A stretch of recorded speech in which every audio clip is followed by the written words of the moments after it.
Assalamualaikum warahmatullahi wabarakatuh, pemirsa yang ada di rumah. Masih bersama kami di podcast Kemenak Magetan. Semoga pemirsa yang ada di rumah dalam keadaan sehat walafiat dalam lindungan Allah Subhanahu wa taala. Walaupun sekarang kondisi lagi ekstrim seperti ini, tak lupa pula untuk selalu menjaga kesehatan, menjaga protokol kesehatan. Ya, masih bersama kami juga telah mendatangkan narasumber yang handal yang sudah masuk ASEAN, mendapatkan muri pada kepo tentunya ya. Ini dia di depan kita sudah datang Ibu Ajeng Arofah, Magister Pendidikan Islam. Gimana Bu kabarnya Bu? Alhamdulillah. Assalamualaikum Bu, lupa salam dulu. Waalaikumsalam warahmatullahi wabarakatuh Mbak Parti. Mbak Ajeng, gimana kabarnya Mbak Ajeng ini? Alhamdulillah luar biasa. Tetap suasananya walaupun ekstrim, tetapi imun tetap kita jaga. Jangan sampai minum es Mbak, katanya pesene keluarga padahal, seperti itu Mbak. Iya, padahal kesukaan ya. Iya, kesukaan Jan. Segernya lah minum es gitu Bu. Wow. Iya. Mbak Ajeng ini bisa menceritakan sedikit pengalaman panjenengan waktu menjadi CPNS atau sebelumnya di mana ngoten Mbak? Iya, gini Mbak Parti. Jadi ada sebuah kalimat yang mengatakan proses tidak mengkhianati hasil, ya seperti itu. Jadi saya berangkat dari kenapa hobi menulis, sebenarnya hobi saya itu nari Mbak. Oh gitu. Iya, nari. Kok bisa menulis ini gimana? Gimana? Jadi hobi saya nari dulu itu sama keluarga saya disekolahkan di Bagong Kusudiharjo itu. Gimana itu? Di Jogja. Oh Jogja. Sama Didik Nirtowo itu. Aslinya mana? Saya asli Magetan, cuma darah Jogja sama darah Makassar. Oh gitu. Ada Makassarnya Iya, juga. iya. Jadi waktu itu sampai detik ini saya bisa masih hafal sekitar 67 jenis tarian. Jadi seperti itu. Akhirnya kenapa saya terjun di dunia menulis? Saat itu saya disupport teman saya, Profesor Tejo yang sekarang jadi rektor IKIP PGRI Ponorogo, sama Profesor Agung itu sama-sama saat itu kita ngajar di SMA Ponorogo, salah satu SMA Ponorogo. Itu waktu itu belum ada HP. Ya, belum ada HP. Masih telepon itu ya? Masih surat menyurat. Oh, surat menyurat. Ya, masih menyurat. Dan surat anak-anak itu masuk kalau nggak masuk kan ada surat izin. Dari situ kita kok ini hampir sama dengan cerpen. Sama cerpen ada 5W1H-nya kita kembangkan. Terus ada lomba waktu itu saya disupport sama beliau-beliau ini. Saya ikut. Dan alhamdulillah tidak mimpi karena saya masih manula banget ya, masih belajar aja masuk dalam 10 besar, dipanggil di waktu itu kalau tidak salah presidennya Bu Megawati. Saya dipanggil di Istana Negara, presentasi bla bla bla bla, dapat juara 1. Ya, keren Mbak ya Allah. Merintih waktu itu ya. Terus saat itu waktu itu saya minta hadiah haji. Jadi dari background saya yang non muslim saya masuk. Oh, berarti panjenengan sempat mualaf juga nggih? Insyaallah seperti itu ya. Jadi akhirnya alhamdulillah dikasih ibadah haji sama Bapak Malik Fajar waktu itu Menteri Pendidikannya ya. Akhirnya di situ saya dikembangkan, diambil oleh PT Global Indonesia. Saat itu kalau nulis itu betul-betul ada uangnya ya. Jadi saya waktu itu langsung diambil Bapak Bupati Ponorogo Pak Markum itu menulis biografinya dan di launching di HUT Ponorogo. Waktu itu luar biasa ya. Jadi kontrak kerjanya itu betul-betul ada dan waktu itu saya ada dan nyata. Dan luar biasa. Tahun sekian itu sudah saya dapat sepeda motor baru, bla bla bla, dengan kita satu form dengan Huges. Waktu itu kita satu form dengan Huges untuk di launching waktu gubernurnya Pak Imam Sutomo itu. Jadi betul-betul saya akhirnya jatuh cinta dengan menulis itu. Karena selain kita menuangkan semua apa yang kita punya, uangnya pun ada. Jadi intinya ada kontribusi buat kita. Iya, kontribusinya luar biasa gitu, luar biasa. Ya. Sampai saya terus terjun ke dunia biografi pejabat-pejabat, Bupati Sutrisno saat itu Pacitan, terus Bupati siapa itu Ngawi, terus waktu itu Kepala PDAM Magetan itu kita nulis dan kontribusinya memang betul-betul ada dan nyata. Jadi dan jelas dan saya dulu waktu masih GTT yang sewu ya. Itu juga di mana Mak GTT-nya? Waktu itu GTT di pertama masuk di sini di Muratudin. Umroh di sini nggih. Muratudin. Jalan Kauman sini. Dengan angka yang tidak sampai 100.000, tapi kita alhamdulillah kita beribadah dan sebagainya dan Allah ngasih rezeki di hal yang lain ya. Betul. Dan ada seperti itu. Terus di situ menulis itu karena saya udah dikontrak di Jakarta itu, jadi kita 1-2 bulan itu ke Jakarta. Ini proyek ini jalanin dan alhamdulillah sudah terbiasa. Akhirnya menjadi kebiasaan saya menulis. Jadi di mana-mana waktu itu kita bawa, belum ada laptop ya, masih cetak gitu. Rental tuh ya, bukan ya? Bukan, masih ketek manual ya, manual itu ketek di mana itu kita bawa itu. Terus akhirnya dapat hadiah komputer yang bodok yang satu itu. Terus lama-lama ya ada laptop, ada sebagainya, dan kita dikasih tab itu. Jadi apa yang saya punya saat itu hasil dari menulis. Menulis. Jadi payah kita lah intinya. Jadi payah itu, dan akhirnya setiap lomba kita ikuti, setiap lomba itu, dan alhamdulillah optimis menang. Jadi kan selalu optimis menang. Alhamdulillah. Jadi saya optimis. Jadi saya kalau ikut lomba saya wajib menang.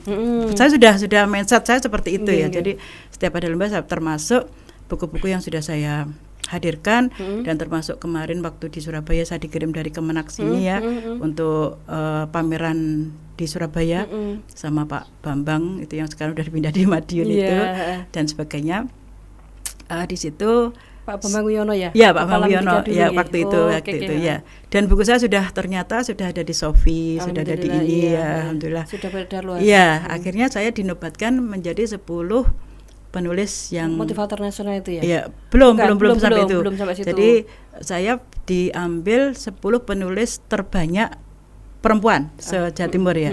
Waktu Jawa Timur saya tetap nulis waktu itu, tetap nulis, akhirnya ikut motivator internasional. Sebelum itu saya hanya waktu ikut lomba ASEAN itu saya nggak mimpi untuk masuk dalam ASEAN karena wah ASEAN itu luar biasa kan gitu. Tapi ya sudahlah, saya menulis ikut aja. Ternyata begitu banget saya ditelepon, besok datang ke Jakarta. Loh, ada apa? Ini suratnya buka di email kan gitu. Di email dengan ditransfer untuk biaya tiket dan sebagainya, kita ke sana. Kita ternyata masuk satu Jawa Timur itu, kalau Magetan ada 2 kalau saya tidak salah. Saya sama yang kepala SMA Mas Pati. Oh gitu. Tapi kita nggak kenal, kita datang ke sana Magetan ternyata mak 2 gitu. Mbak itu punya Magetan apa Jawa Timur gitu Mbak? Magetan gitu ya? Magetan juga saya sama Pak Kepala SMA Mas Pati saat itu. Kita berangkat ke Jakarta, dinobatkan seperti itu, dikasih buku, luar biasa. Saya sampai tidak bermimpi ya, saya pribadi orang kampung ya, orang kampung, istilahnya guru-guru di desa ya, di MTS 4 itu tidak kota ya, MTS 4 itu dipanggil ke Jakarta, dinobatkan sebagai salah satu terpilih penulis ASEAN. Alhamdulillah. Ya saat itu terus langsung masuk MURI dan sebagainya. Jadi dikalungin apa itu kayak mimpi gitu ya, kayak mimpi, dan saya tidak pernah bermimpi seperti itu. Mimpi saya sempat mendapatkan MURI juga. Iya, sempat mendapatkan piagam MURI. Ada mau ditunjukkan mungkin pemirsa yang di rumah biar tahu. Iya, ini piagam ini, piagam MURI ini ya. Ini sertifikat permisi Mbak. Lihat. Piagam MURI-nya di situ. Oke. Membangun ekosistem sekolah dan madrasah berbudaya baca tulis. Oke. Di situ jadi hal itu luar biasa memang. Terus jadi saya dikontrak. Buktinya kalau mendapatkan rekor MURI tahun 2020 baru ya. Masih 2 tahun. Jadi sekarang alhamdulillah ketika saya nulis banyak yang ngambil ya, jadi banyak yang ngambil. Ini termasuk dan bukunya. Ini buku-buku ini juga Mbak Ajeng juga? Iya. Jadi buku saya waktu itu hampir 200 lebih ya. Ini sudah di checklist di sini setiap saya punya. Oh, ada checklist juga ya? Iya, di checklist gitu ya? Jadi harga buku saya seperti itu. Terus saya waktu terpilih motivator nasional itu kita sama Pak Nuhari dan sebagainya untuk membuat IGML. Oh, kalau yang kemarin dapat penghargaan itu ya, waktu HAP. Siap. Itu juga supaya dari teman-teman ya, karena saya sendiri jujur aja kalau untuk sosialisasi murid dengan teman-teman itu agak sekedar minder karena mereka luar biasa semua gitu. Semangat semua itu. Iya, mereka luar biasa dan Saya dulu aktif di mimbar itu ya. Setiap tulisan ada fee-nya 250. 250 kalau yang berita itu 100 dan sebagainya. Banyak itu, banyak sampai bertumpuk-tumpuk itu tulisan-tulisan saya di mimbar. Kalau dulu tulisan-tulisan saya di majalah Anita.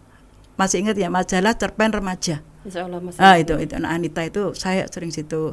Waktu itu zaman dulu masih udah 250, udah luar biasa ya, intinya saya mendapatkan cuan yang banyak itu di dunia menulis. Ya, nah ini Mbak, ini mungkin ada yang banyak pemula Mbak ya. Kiat-kiat apa aja ya jenengan berikan buat penulis pemula gitu Mbak? Ya. Kiat-kiatnya apa aja? Gini untuk mengawali menulis lah apa yang kepingin kalian tulis aja, nggak usah mikir diedit. Gak usah mikir apa dibaca. Keliru bahasanya gimana? Enggak usah, biarin aja. Pokoknya mau nulis. Gini Mbak, sketch kan biasa buat berita. Takutnya tuh nanti kalau ada kekeliruan dalam nulis gimana? Sesuai dengan kamus bahasa Indonesia apa belum? Kan sampai seperti itu mikirnya Mbak. Kalau berita beda ya. Beda. Kalau berita kan harus ada ketentuan tertentu ya, 5W1H itu ya. Dan sekarang kalau berita harus ada wow-nya ya. Jadi 5W1H plus tambah W1 lagi, W-nya wow gitu. Jadi kalau dulu saya pernah duduk turun di dunia pers itu, biar berita ini menjadi sebuah ketertarikan atau menjadi candu tersendiri pembaca, itu harus judulnya dulu. Judulnya dulu. Istilahnya casingnya dulu yang penting casingnya piye lah. Ya, yang jurnalis nomor 10. Yang penting casingnya dulu, judulnya dulu, menarik enggak gitu. Jadi orang kita sudah kepo dulu. Digiring opininya ke sana dulu, baru dalamnya monggo kan, seperti itu. Jadi kalau berita itu beda dengan kita menulis. Kalau sastra begini kan dunia sastra, kalau di berhubungan apapun yang ada di dunia sastra itu tidak ada hukumnya. Jadi semuanya benar. Semuanya di dunia sastra itu benar. Makanya saya jarang untuk memberi materi anak-anak itu di dalam sastra, kan hanya untuk puisi, hanya untuk pantun dan sebagainya. Untuk yang lebih dalam kita tidak berani.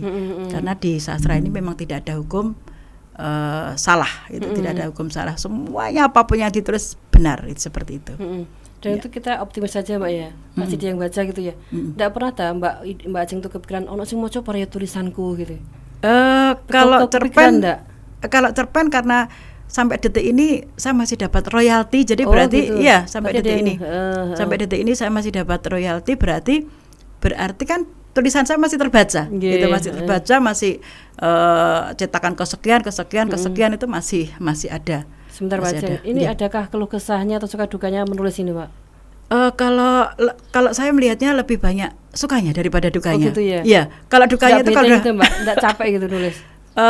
Karena sudah senang ya, intinya senang uang, senang apa ya, wes capek, pokok ada kebutuhan dari penerbit, tulisanmu tinggal sekian, cepat kirim, gitu. Masih gitu ya. Nanti sekali terbitan kesekian, wes entar ayo jangan cepat kirim, siap, saya bilang gitu. Kebetulan saya saat ini untuk melatih anak-anak remaja itu ya, jadi cerpen romantis itu yang gitu ya, lagi tren ya. Iya, lagi tren. Kalau ini apakah ini karya-karya yang jenengan lahirkan semuanya ini? Iya, saya lahirkan semua. Yang sebagian sampel aja ini ya? Iya. Kalau dibahas semua nanti penuh meja kita Mbak. Ya ini yang di rumah itu yang 250 itu juga di rumah. Ditampilkan di etalase gitu? Enggak, saya kebetulan punya pustaka pribadi. Oh gitu. Ya. Jadi saya punya kamar sendiri, pustaka pribadi. Gitu. Baceng, mungkin harapan-harapan ke depan buat para pemula penulis gitu, adakah? Oh banyak, monggo, ayo kita nulis. Silakan kontak saya ya. Harapannya, ayo kita menciptakan buku, karena kalau kepingin kalian panjenengan semua pintar menulislah. Tetapi kalau kepingin membacalah ya. Kalau kepingin kalian terkenal, menulislah seperti itu. Ya. Baceng, mungkin closing buat statement yang perlu untuk podcast Kemenakutan gimana ya ke depannya? Saya kepingin podcast ini maju pesat, mendatangkan narasumber yang hebat-hebat karena memang Kemenak ini memang sudah hebat dan punya anggota-anggota hebat, anak buah hebat. Monggo kita up semua biar mereka paham bahwa kita itu luar biasa gitu. Baceng, ini kan apa tuh? Jenengan kan masuk motivator nasional gitu. Itu gimana ceritanya? Kiat-kiatnya pripun kok bisa sampai masuk ke situ? Bisa sampai masuk MURI, ASEAN. Ya karena nasional. saya yakin karena saya menulis dengan hati, tidak gitu. dengan dia. Makanya kalau saya dipaksa untuk menulis, kalau hati nggak pas ya nggak bisa. Saya menulis harus pakai hati, saya menulis harus pakai nurani, jadi hasilnya luar biasa. Dan saya sudah membawa teman saya di kantor itu. Ya. Oke. Mbak Ajeng, apa ini semoga kedepannya Mbak Ajeng bisa berkarya lebih banyak amin, lagi. terima kasih ya, amin. Dan bagi para pemula ini bisa diajak bareng. Siap, saya siap 24 jam. Mau loh, Mbak. Siap saya 24 jam untuk memberi pendampingan untuk menulis, silahkan, monggo. Jenengan sudah buka les juga ya? Belum. Kalau les enggak, online. Oh, online. Ya, online juga ada alamatnya, mungkin nanti bisa Iya, monggo. Siap. Mbak Ajeng, terima kasih ya sudah mau berbincang-bincang santai di podcast Kemenak Mata Hulu. Dadaan, Mbak ya. Iya. Bisa jadi seperti ini. Baik Mbak Ijeng, terima kasih banyak telah meluangkan waktunya di podcast Kemenak Magetan. Semoga nanti kedepannya Mbak Ijeng bisa mengisi lagi di sini. Amin. Pemirsa yang ada di rumah, tadi berbincang sejenak dari Mbak Ajeng Arofah, Magister Pendidikan Islam, guru MTSN Ngurah-Ngareng. Semoga yang disampaikan tadi bisa bermanfaat buat kita semua. Bagi penulis-penulis yang baru menetas, melahir gitu ya. Anyar intinya gitu ya. Semoga bermanfaat buat semuanya. Oke, terima kasih dari kami. Billahi taufik wal hidayah. Wassalamualaikum warahmatullahi wabarakatuh. Waalaikumsalam.